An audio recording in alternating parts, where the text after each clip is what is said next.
Challenge your potential and the sky's the limit. Join me, Emily Ibbott, in a diary to empower. From a starting point of a love for dance, my life has evolved, but along the way, I've learned so much in how we develop, learn and grow from those around us to elevate us even further on. Be inspired and be open to learn, and no limit will ever exist. Come along with me on my own journey in personal development, but with guests who have empowered me and are still doing so in my own journey.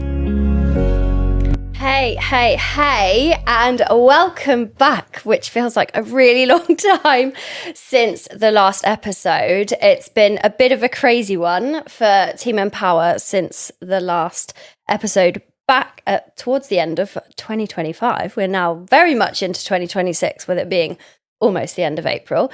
And I have the lovely Cam with me today. Hello. Which I'm really excited about, and sort of just, as I was saying before we came on, of getting back into this and just having different ideas. And I think this is kind of the time of year where everyone's kind of a bit fired up anyway. Like, people are doing stuff, summer's coming, spring's coming. And you've been doing a lot. Well, depends what a lot looks like. But There's a lot going on. So I'm excited for Cam to join me today, just to talk about all the fitness elements, I suppose you could throw into one conversation, or try to hone it into one conversation. And just talking about similarities and differences between a photo shoot prep, a bodybuilding stage prep, a high rocks prep, and a marathon prep. yes, It's quite a lot. there's a bit. And I guess they are so different, but there are some elements. Obviously, generally they're all fitness related. But yeah, they're very, very, very different at the same time. And I guess starting with, where did your brain go for it to then turn into each level up from, I guess, just a shoot prep? Because when was your first shoot? First shoot was back in 2023. So Okay. that was, well, basically from the start of 2023, I was at my heaviest, about 90 kilos. And being 5'7" and 90 kilos was quite a frame, let's put it that way. So I think as I wanted to try and push business a lot more, trying to get into the transformation space, I thought, well, why not do a transformation myself? So, And did you do it with your clients at the same time, or no, separate? so I did mine first, and I've always thought, as a coach, in order to try and be the best coach, at least you'd be able to try and go through the journey that your clients would potentially go on as well, because otherwise you can't empathize with them, you can't sympathize with them, you won't be able to understand what they're feeling or experiencing. So actually, by being able to go through it myself, I thought that's probably the best thing that I could do. Yeah. So the prep itself started, I think it was mid-April time till about August. Throughout the course of the year, I lost 18. Whole of summer, basically. Yeah, basically the whole of summer, Yeah. got rid of all the fun bits. Throughout the course of that year, I lost 18 kilos. So I got down to 72 by the time it came around to shoot weight, which was great.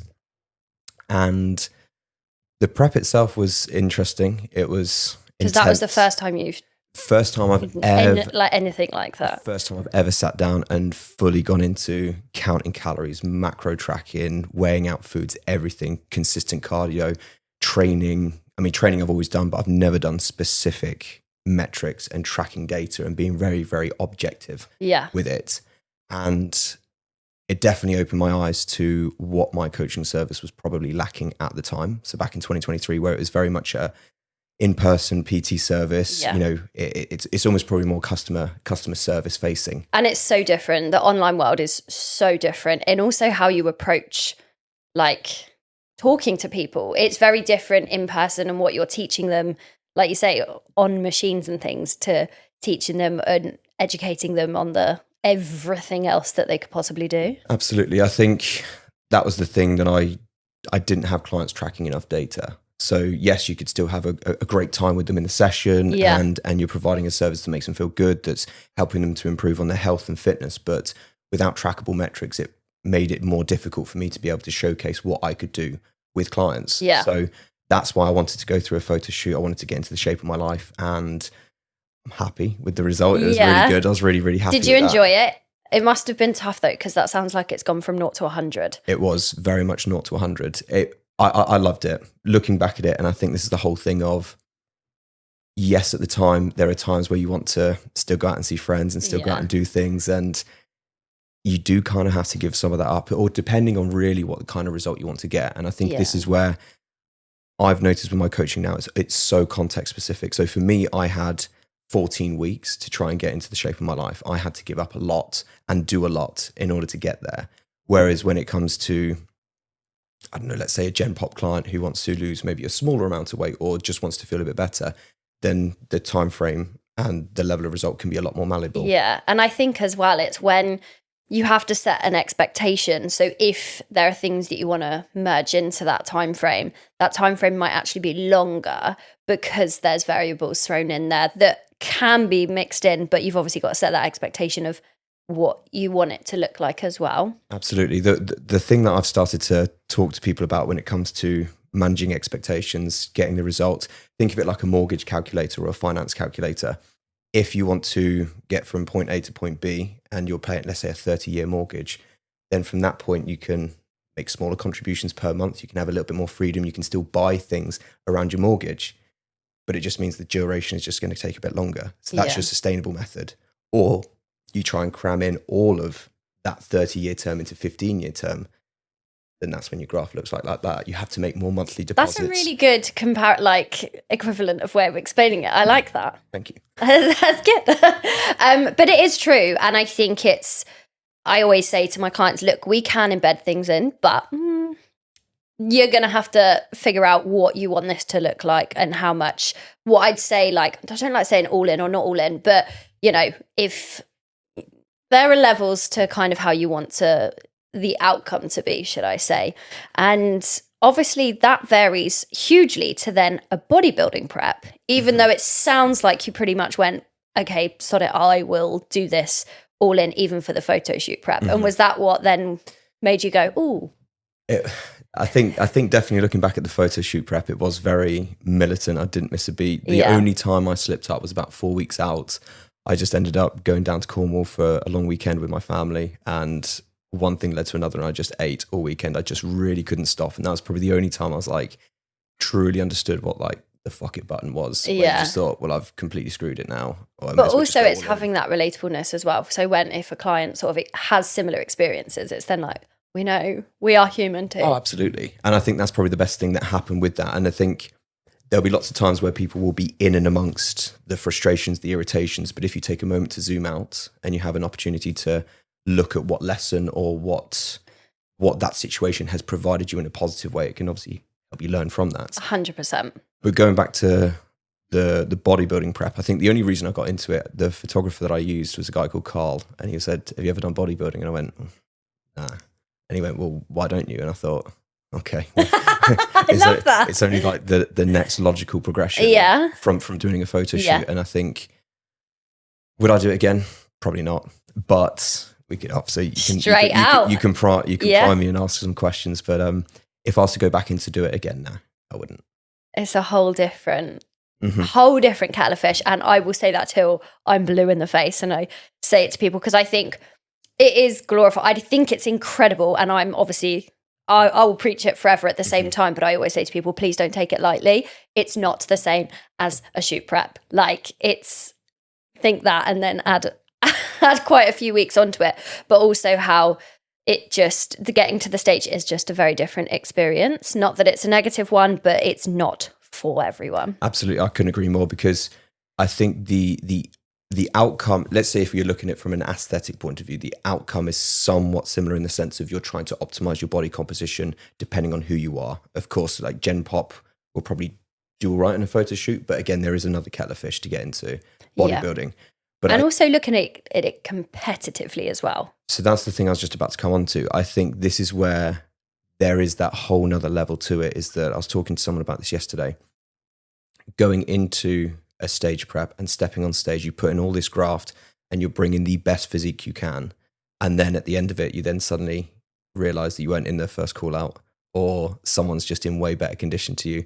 And I think that probably put a small bit of a dampener on it, because I was looking at it as I wanted to be in that first call out rather than actually just appreciating what I was able to do for the journey. And I think until you take a moment to step out, and again, talking about what I said a minute ago, having that opportunity to just step back, zoom out and go, okay, cool. Well, I did something pretty incredible that not many people have done. Yeah. That should be the main marker of success. The positive, rather than sort of on that day that can really skew absolutely so many thoughts. Because like you say, you bring your best, but if you can bring your best, but you might not be the best. Exactly. And that's just, I guess. And that's all you can do. Yeah. And you can only control the controllables. So long as I can put in all the effort and everything I could, then that's all I can do. Because at the end of the day, someone is probably going to have maybe better genetics than you. Someone might have trained harder than you. I can't control what someone else does. Yeah. All I can focus on is what I can do. 100%. And it's hard, and it's very subjective on the day, and you have no idea what the judges are going to lean towards, what they're going to favor, what they want to see, or also who else is on the stage with you, because there's a lot of this in especially the female side of bodybuilding, that someone might jump on stage next to you but be suited in a better category, but they're not in that category in that moment. So the judges have to judge whoever's in front of them, and they can't do anything different. And I think that can be quite hard, especially in massive classes or massive comps. And did you do just one that season, or how many did you do? I did 4. 4? I didn't even, weeks. I know I saw one of them. I saw the PCA Hampshire. And you did them back to back. 4 in 4 weeks. Which is probably a whole nother experience. I wouldn't recommend. To do no. 4 peak weeks back to back is quite something. And then throwing it completely from the aesthetic side, you've got your high rocks, and you've done how many now? I've done 3. 3. And are they all been doubles? They've all been doubles, yeah. So the first one I did with a guy called David, who asked me 4 days before wanting to do it. He said, I've got a spare ticket. Cam's very good at just throwing himself in the deep end. Sod it, why not? What's the worst that can happen? And how did that one go? Well, to be fair, I mean, this all came about. I've just only done like park runs. I've done a few half marathons. Yeah. This was before I kind of did the marathon prep. And it's been quite good fun to just run. Like no real specific markers, no specific training plan or anything like that. Just to be able to say I can go out and run at a time is quite nice. So going into the high rocks, I hadn't done anything at all. I haven't touched a sled in years. I hadn't touched a wall ball in years. Hadn't done much on the ski erg or anything like that. The only thing I'd probably have done is running. It was running, yeah. So underprepared, yes, absolutely. Fun? It was great fun. Again, like whilst you go around it, there's probably an element in which you think, I just wish this was over at some point. But again, when you then come out the other side of it, you then realize I've done something that, again, depending on what standard you want to hit, I just turned up. I had a good bit of fun with it, and ultimately got the badge, and that's I love it. No, it's cool. And then obviously you did the 2 with Matt as well, and they're your last 2. Yes, and obviously I came to see the last one, which was epic, and I can actually vouch for saying the atmosphere is electric, and I understand the bug.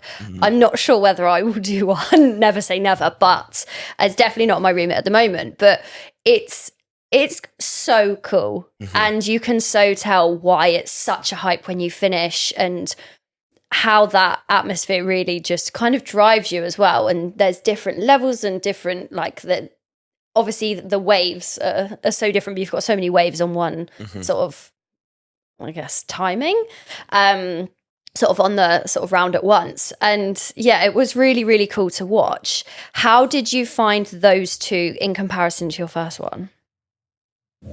Interesting.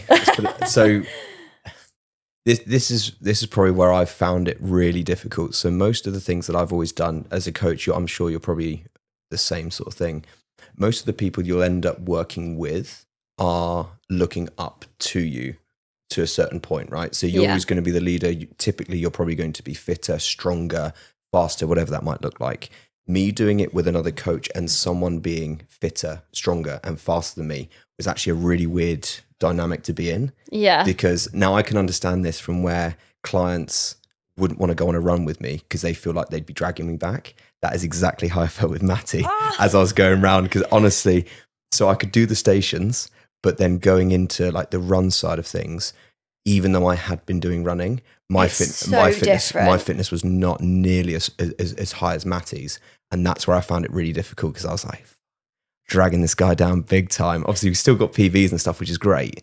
But I think you can still there was quite a significant, you got 90 seconds. 90 seconds on the previous one that we got before, and the one before that was I think like a 4 minute PB from where it was beforehand. So there's some major differences. And I guess even as I'm saying this out loud, you're still making progress, but then obviously your perception of how it went, that's almost skewed the celebration of the progress. And I suppose also, I mean, obviously Matty goes to PAG as well, and we speak to so much like in the gym, because a few of the others do high rocks as well, and a few did hybrid games, and they're all very similar.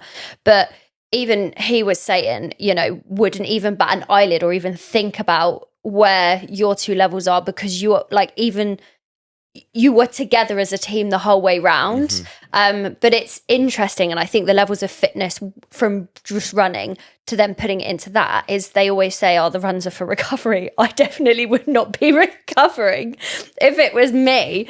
And I suppose that's tough to then come onto the stations, because you guys absolutely stormed the stations, like without a doubt. And I'm sure that, you know, there were people beside you that were probably flagging more on the runs, and then on the like, it's so different how people like overlap, or you overlap them and then you come past. So it's an interesting one for the levels of fitness, that everyone says it's a running race, not a strength race. Absolutely. I think, and this is where you'll notice a lot of people who are just incredibly fit, who can run super fast in the kilometer sprints. And I think that's the opposite of what I had. I had the strength, even though I hadn't touched it for a while, still able to do those stations through that fairly well. But then on the runs, just crashing and burning big time, cramping up, no matter what you could get on board, taking electrolytes beforehand, still cramping up, was just absolutely vile. So it's and it's quite a big thing now. And I'd say it's only really been in the past 3-4 years that high rocks has just exploded, which is really cool. But after that race, you were like, oh, I'm never gonna do one again. Would you do one again? I would do one again if I was to actually put time and effort into it. Yeah. I think if I was doing it with someone like Matty, who I'd consider way faster than me, I'd want to try and match that level. If I was doing it with a client, then I'd just be able to adjust what I'd need to do with clients. So it kind of depends on what the outcome is. If it's to continue being competitive, then I'd want to actually push towards it rather than kind of just turning up and doing it. But I think that's quite nice to almost, I think, as a coach, or even sort of in those points, whether it's in a gym session of someone of a different strength to you, or in a run that someone's got better capacity than you, or in a high rocks, whatever it is, it's quite, I think being humbled is a good thing, or not necessarily being humbled as a negative, but I think it really makes us reflect on how we would then approach if we were to do it again, or what would our next kind of training block be, or what's the next game plan. And it's really cool to be able to be like, actually, I'm going to improve on this, and I'm not the best at what I do all the time, because I think as an online coach or a person, we are in our own journey. So actually, when you have that opportunity to share it with someone,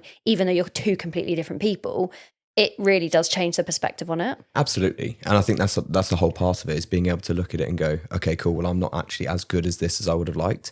So that's when you can then almost use the evidence of that to try and improve upon it. And I think that's all throughout life, right? You don't want to sit there and you don't always want to be the best. Well, you don't always be the best in the room, right? If you're able to work with people who are, again, if I did it with someone slower than me, then they might not have been able to match my speed completely, but I tried to keep up with Matty. Yeah. Obviously, he had to adjust and stuff, so shout out to Matty. but yeah, I think the key thing here is like being able to just push yourself just that little bit more. And I think it's fascinating that at the high rocks, I mean, the Elite 15, for anyone who doesn't know, they're like the top of the top of the top. And they're so quick running past. And you think like you guys are quick, especially in how like you did it just over an hour. You're then like watching these people like race past like that, and you're like, the speed you must be going to, even you saw, I think it was like 51 minutes or something. I was like, what the hell? This is absolute madness to be able to complete that amount of stations and runs in one go. I find it insane. And I suppose a solo would be just into. Would you do a solo? Oh, I couldn't think of anything worse. No, I feel like it's way more vibey with someone else as well. At least you're sharing the suffering with someone. Whereas if you're doing it on your own, well, we'll talk about the marathon in a second, because I think that's how I can relate it to. That is a mental game, big time. Yeah. It's it definitely would be a complete different challenge for a high rocks. But yeah, leading on to the marathon, very different again. When did you sign up? What made you just go, again, let's just give this a go? What have I got to lose? I think it was after I did my first half marathon. So that was Basingstoke back in October last year. Okay, so it wasn't that long ago. It wasn't that long ago, no. So that was just before the first High Rocks. I can't remember when. Around a similar-ish in and around that time, or maybe the High Rocks was just afterwards. But anyway, so I did Basingstoke half because I thought, well, I'll find a challenge to do. And so I did that with 3 weeks. I just entered 3 weeks before it started. So I did. And you already did some runs anyway? Park run. Okay, cool. And I did like 1 10K ever. And then so I thought, well, okay, well, let's put some effort into this. So I did 3 weeks. Nice. 3 weeks worth of that. And then I did Basingstoke half. So for anyone who's a runner out there, Basingstoke half is just very hilly. So it's pretty rough. Here's your pre-warning. It's a good one to do. But very, very, very hilly. So that was quite grueling. And to try and hit the time that you wanted. Did you find it was a nice distance to sign up for? Or did you find it, even though it's tough, manageable in terms of length of time, because it's obviously not going to be the length of the marathon? I think a half marathon most people probably could achieve, turn up to do, whether that's still a run walk kind of strategy. But I think I think a half marathon is quite a nice distance. Of course, don't jump straight into half a marathon if you've never done one. Obviously warm up into it and work go on some runs. Do some runs beforehand. I think this is where obviously it sounds really, I don't know, I've done 3 weeks training. I can just jump into it. Well, I'd like to think I'm pretty well conditioned with a lot of training, multiple 17 years. High rocks cardios, 17 years worth of training under my belt. So again, running is not necessarily the hardest thing for me, but if you're new into exercise and getting into it, of course, just do your due diligence and just take your time going into it. It's an interesting one. And I've done a bit of running, I guess, over the past couple of years, but I've never done more than a 6K, 7K. And last week I did a run and it was 5K and I hadn't ran for 4 weeks, nor had I trained legs for 4 weeks. I felt like I'd done a leg day and I was like, what? I was really thrown back. And I was like, I always forget actually how much your strength training can help your running and pushes it, and the endurance through my legs. I'm used to that. So that wasn't in my capacity, but because I'd not trained legs for 4 weeks due to an injury, which is consistently a work in progress, actually I was like, oh my God, I feel like I've done a leg day. I felt absolutely butchered. But again, it picks up, obviously, the more you do it, the more you train, the more you go towards something. But yeah, and the half to then the marathon probably felt very, very different. Big difference. Huge difference. So again, as most of you watching this will probably realize, that I'll kind of go into something and then I just go, okay, well, I'll just turn up and do it on the day. There are certain things, obviously, more physique stuff, and this is what I've come to realize, the physique side of things I can really push myself in for, and I really can see an objective goal at the end of it. More enjoyable objective? More enjoyable. Yeah. I like being in good shape, I think, because one or two things. One, it will bring hopefully people into the business as well. Just from an aesthetic point of view, it's probably what more people would want to look like. And I know that I'm not a born runner because I don't want to fully give up all of the strength training to then fully pursue to be a decent time in terms of running. So I've always loved the aesthetics. I've always enjoyed that. And that's okay. I think so many people really demonize wanting aesthetics. No, you can. Obviously there's other aspects in terms of having a good relationship with yourself and how you view yourself and etc. But that's always can be a work in progress. But I think it's okay to want to change your aesthetics. Absolutely. And I think so many people are like, they throw their toys out the pram sort of. And I actually think, no, you can just sit back and be like, I don't really want to work for, I want to do this for myself and not in that way, or like you say, running. And it must have probably then made you reflect on those other things as well. I'm not for the running as much, but I prefer the bodybuilding more side of it. Absolutely. I think it comes down to what your values are and what you find more enjoyment with. I realized with running, it's the actual process of just going out and running. It's being outside, it's getting some sunshine, it's doing something somewhat difficult over a short period of time and then feeling great afterwards. That's what I quite like. In terms of looking at the metrics and the numbers and the runs and the data for that side of things, that's sort of what took a lot of the enjoyment away from running for me. Whereas whenever it's been anything to do with the gym, aesthetics or whatever, I will thrive on that data. With the running, I didn't thrive nearly as much. Yeah, it on probably that felt data. more of a task. It did feel like a task. The idea of the 2.5 weeks or the 3 weeks going into the marathon, doing a 30K, a 33K, back-to-back weekends was just soul destroying. Going out for like a 3-hour run, Yeah. was just on your own wasn't that enjoyable. And again, this is where I could look at it and say, it's not for me. It's not for me going out for that period of time. Yeah, no, done and dusted. So, and you only did that 2 weeks after your high rocks, right? The last high rocks. Yeah, the last high rocks, and then I went into my taper for the marathon, which probably wasn't the most sensible thing to do, looking back at it in hindsight. But we learn. That's fine. But it's part of the fun of it. And again, I kind of went in with an expectation of getting this. I definitely didn't get it, and we can talk about that in a minute. But I just didn't care towards the end, if I'm being honest. Like, it was quite nice because I wouldn't want to pass up lots of these smaller opportunities to go and do a high rocks or to, again, live life alongside the marathon, because again, I wasn't going to be very competitive. Yeah. And did you enjoy any element of the marathon? And were you proud afterwards? I mean, you must have been. Yeah. I mean, so this is an this would be a good conversation to have. So I enjoyed probably up till about maybe 26K. That was pretty fun. And it's like 40 something. 42.2, I believe. Okay. Up to about 25K was fun. Then it got to 25 to about 30ish, where things started to flag. It started to get a little bit more difficult. 33 was smack bang, hit the wall, nasty. It was the most. I think most people think when you hit the wall, it's like a physical stop. Yeah, it was mental. Mentally. So the worst thing, if anyone ever goes and does a marathon, the worst thing you'll ever say if you're running with someone, do not say, I'll catch up, because you'll never catch up.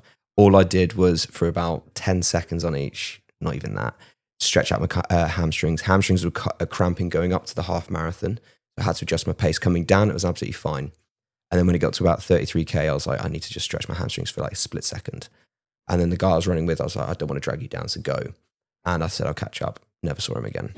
So then the last kind of 9-ish K on your own, that was where it just really and the last one, it's not even like, I don't know, the first 9K and you're like, you end up seeing that person again. That's soul destroying. Tough. Soul destroying. Very apt, because the London Marathon is this weekend. Yes. So if anyone's out there or has done it by the point of this publishing, and how did you get through it?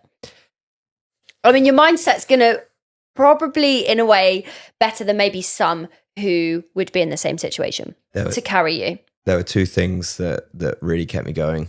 One was logistic, and then one was like personal. So logistically, running this marathon, there was absolutely no service in Brighton. So again, everyone's sharing the same phone mast or whatever.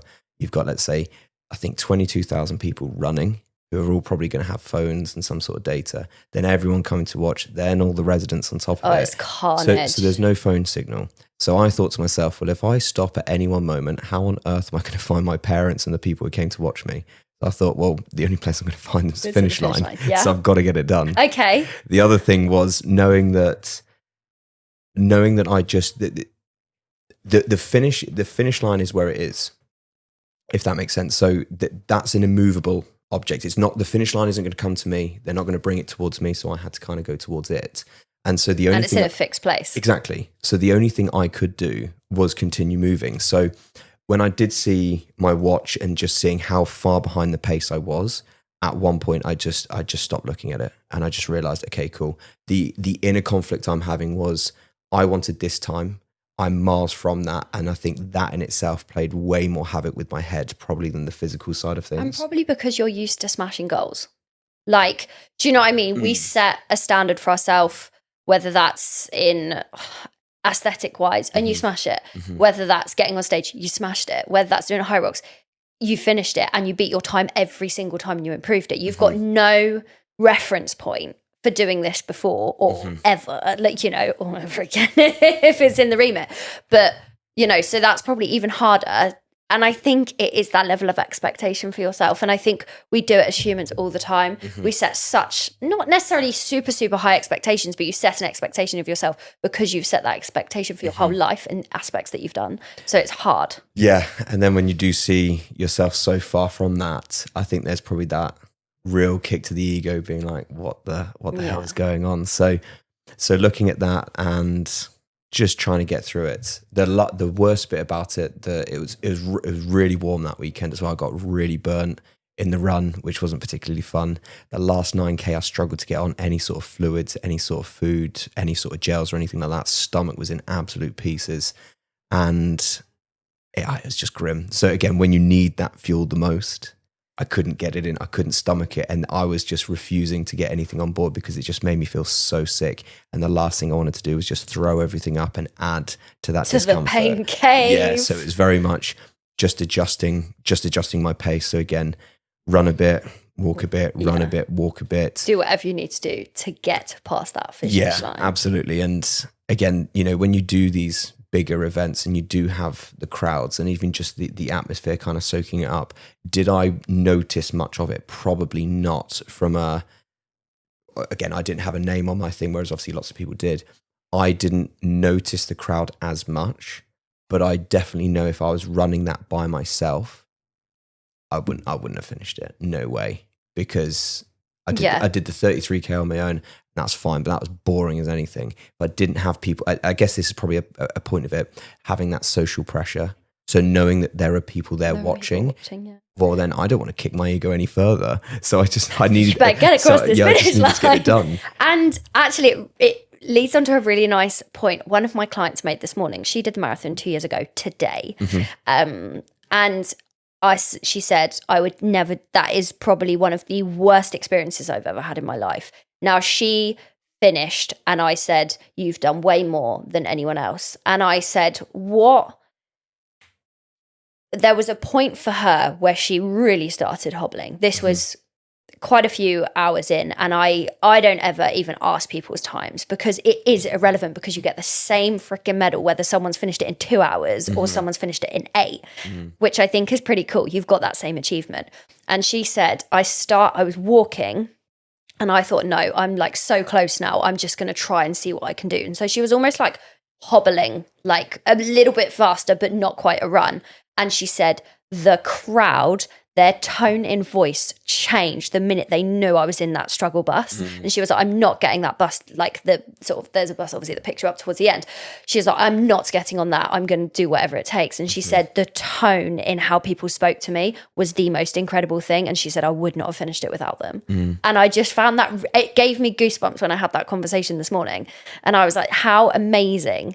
I'm going up to watch the marathon on Sunday, and I've only watched it once before, and it gave me goosebumps when I saw it come up again. I was just like, this is the most insane thing. I think it's incredible. I think the coolest thing about it is that you've just got these random people giving up their Sunday afternoon to cheer on people they have no idea who they are and they'll never see again, but it's that sense of community that comes with it.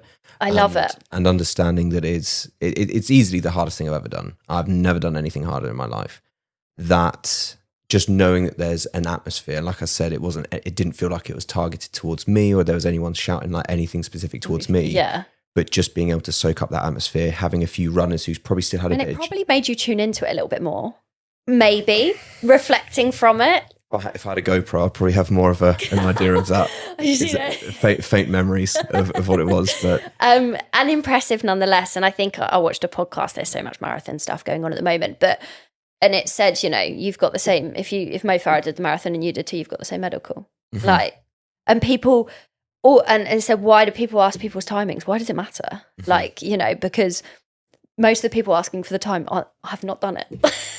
It's crazy. And I think we do put these pressures on ourselves. There are some cool targets, and I think, that you can push and work towards, or if you were to ever do it again, I have no idea. But, I think that actually it's just taken that step back once you've done it. And finishing that, you must have, when you went past that finish line, must have been like, oh my gosh. I never understood why people get emotional after finishing exercise, and now I know, because I was running along. I took my vest off with 1 kilometer to go because I was like, this thing's literally rubbing me up the wrong way. It was really uncomfortable in terms of like chafe, etc. And so I was just running towards the end, and I didn't see my mom or dad for a good chunk of the race, and I had no idea where they were. And of course, you're trying to scan as you're running. Did you see them at all throughout? So I saw them a couple of times, which was great. It's really hard to find people in a marathon. It's really like a wild goose chase. You've really, really got to kind of like keep your eyes fixed and hope that you can shout loud enough that they hear.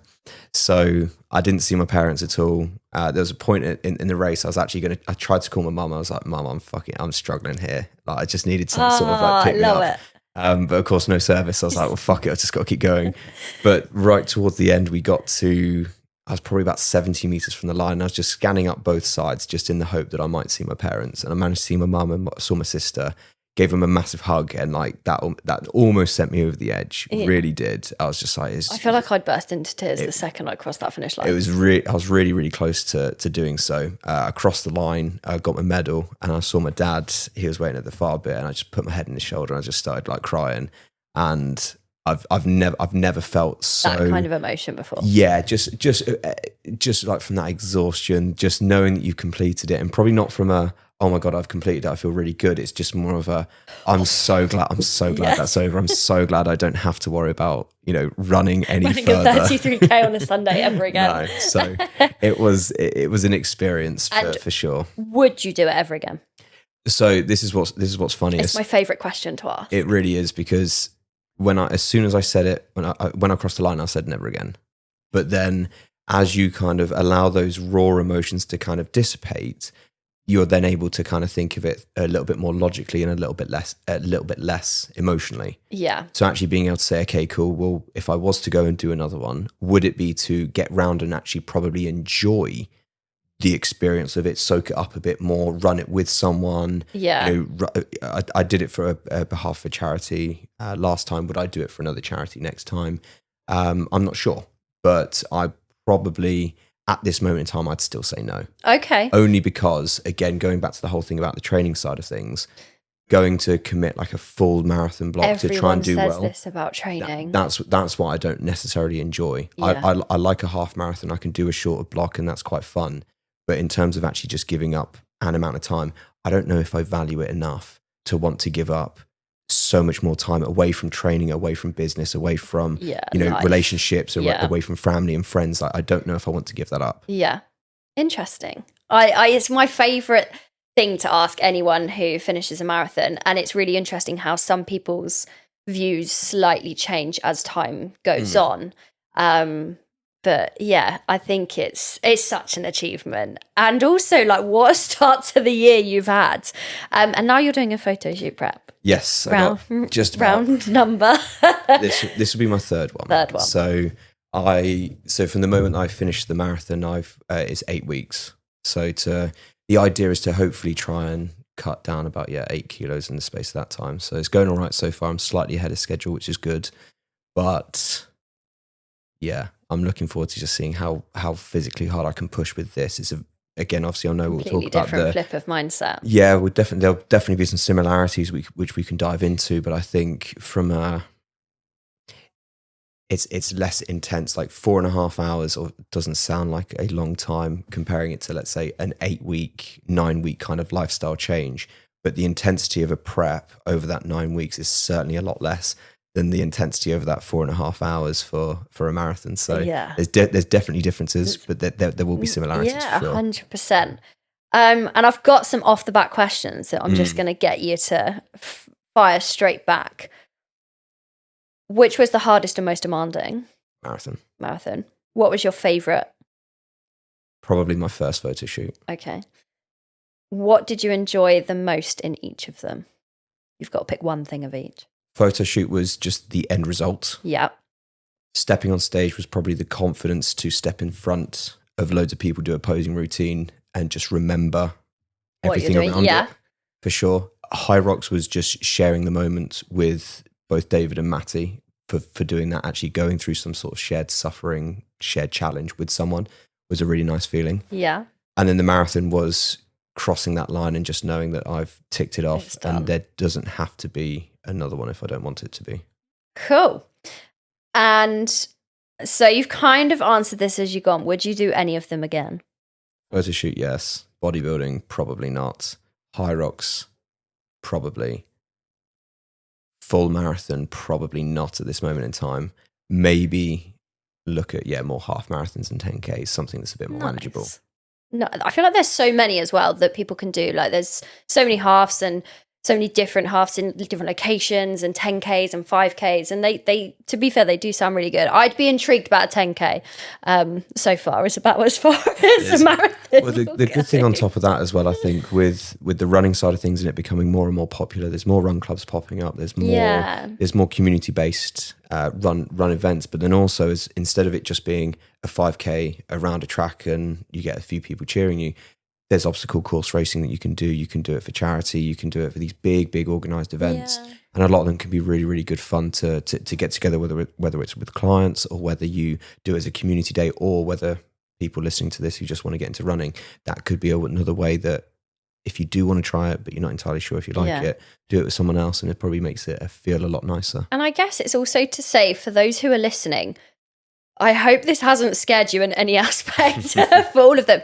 but also such a true and raw insight, because it is, I think you hear so many positives, which is fantastic. But I think you very rarely actually hear those mindset points that people hit, no matter what it's in and what those struggles are in, because I think people do see, I mean, social media is a highlight reel, fantastic, but we absolutely, we're not superhuman at the same time for all of those elements that aren't necessarily in our remit. Like you're saying, a high rocks isn't in your immediate sort of type of training, neither's the marathon, but that's what obviously your focus has been on for the past few months in terms of what you've been working towards, which is quite cool. And I'd definitely say, if you're going to do any of these things, train for them.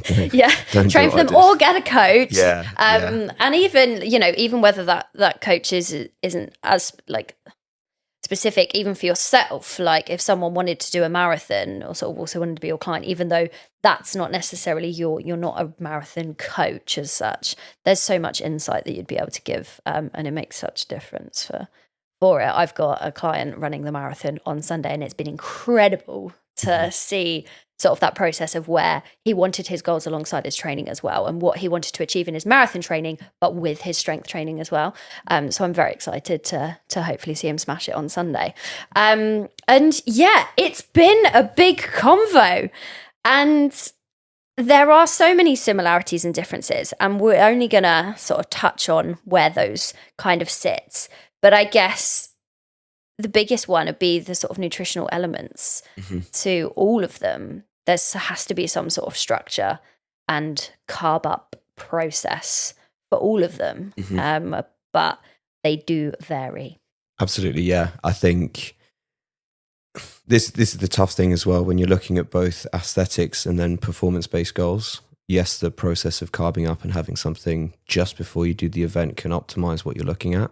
But at the end of the day, I think so long as you've got a really good grounding foundation of nutrition, absolutely helps. But I think there's only so far that you can optimize both performance and aesthetics before then becomes a massive fork in the road. So 100%. The toughest thing that I found was knowing that I've got this photo shoot in June, and that being one of the highlights of this year and why I really, really want to dive back into it. Knowing that I tried to go through a body recomposition phase going into marathon prep to then try and maintain going into marathon prep, trying not to put too much on, but then realizing that, okay, well, we just have to find the balance between compromising maybe a bit of physique or compromising performance. And that was where it was really, really difficult to try and have those two goals simultaneously with each other. So, and again, that's where having a coach or having that insight will make such a difference to how you're viewing your journey. I know with my guy doing the marathon, I sort of said the past 2 weeks, stop looking towards too close to your training and your physique. You are on an absolute roll. We need to focus now on your marathon training, because that is the immediate goal in the next 4 weeks. And it's not that we're compromising, it's just that I need your focus to be on what your performance is doing, because at the moment that is the close immediate goal, and that's what you need to do. Absolutely. It's just about being able to schedule things in certain points. You can't, well, it's not like you're going to take your foot off the gas and you're going to put all your eggs in one basket and completely negate the other one. All you just need to do is just say, right, you can either go 50-50 in both, or you've only got 100%, let's say we keep it a round number, well then I'm going to put 70% in this. I'm still going to keep 30% in this camp, but this isn't my priority. This has to be in the short, immediate term. And all you need to do is just redistribute the number over time. And again, that comes with aspects of life. If you've got a client who's struggling with a busy period of time with work, okay, cool.